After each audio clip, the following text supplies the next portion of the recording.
Evaluating arguments and client beliefs. When your client says, I need to work harder to get ahead, it sounds reasonable, right? Who would argue with hard work?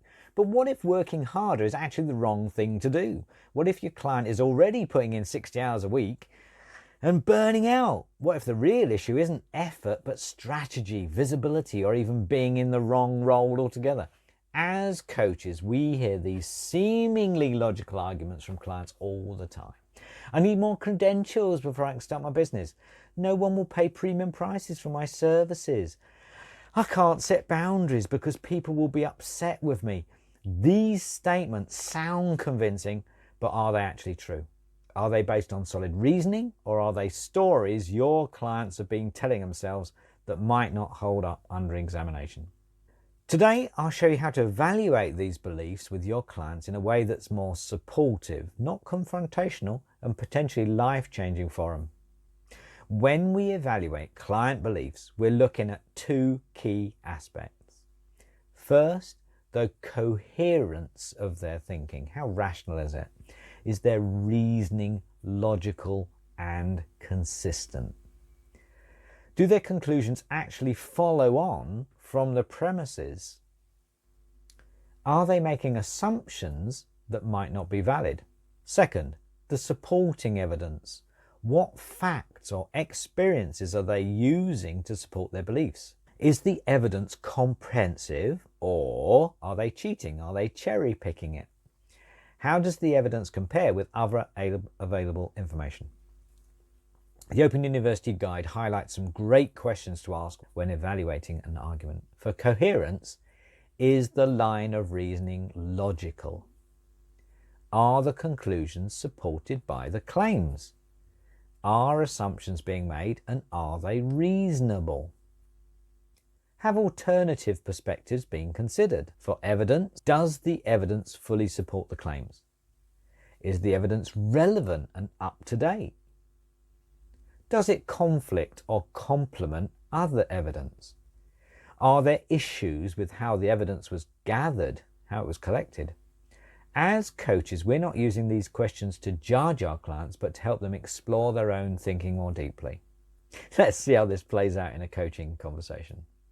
Example 1. I need more credentials before I can start my business. Examining the coherence. How did you come to the conclusion that more credentials are needed? What's the connection you see between credentials and business success? Are you assuming clients primarily choose services based on credentials? Have you considered other factors that might influence client decisions? Let's examine the evidence. What evidence do you have that credentials are what's missing? Are there successful people in your field without these credentials? Have you spoken with potential clients about what they're actually looking for? Example 2. I can't set boundaries because people will be upset with me. Examine the coherence. What leads you to believe that setting boundaries and maintaining relationships can't coexist? Are you assuming that other people's momentary discomfort equals lasting damage to your relationship with them? Have you considered that unclear boundaries might cause more problems long term? And go on to examining the evidence. When you have set boundaries in the past, what actually happened? Do you know people who set healthy boundaries? How do relationships look for them?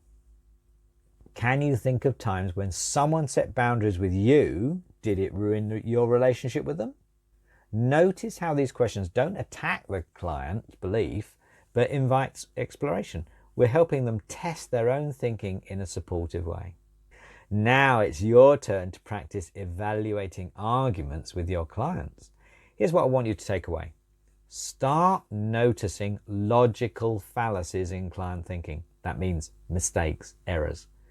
All or nothing thinking. If I'm not perfect, I'm a failure. So all or nothing or black and white thinking. Overgeneralization. I bombed one presentation, so I'm terrible at public speaking.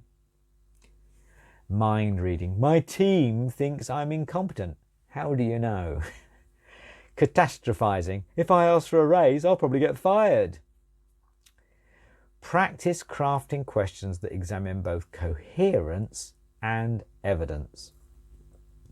Questions about their reasoning process, how they made a decision. Questions about assumptions. Questions about alternative perspectives. Questions about the evidence they're using. And on to your homework.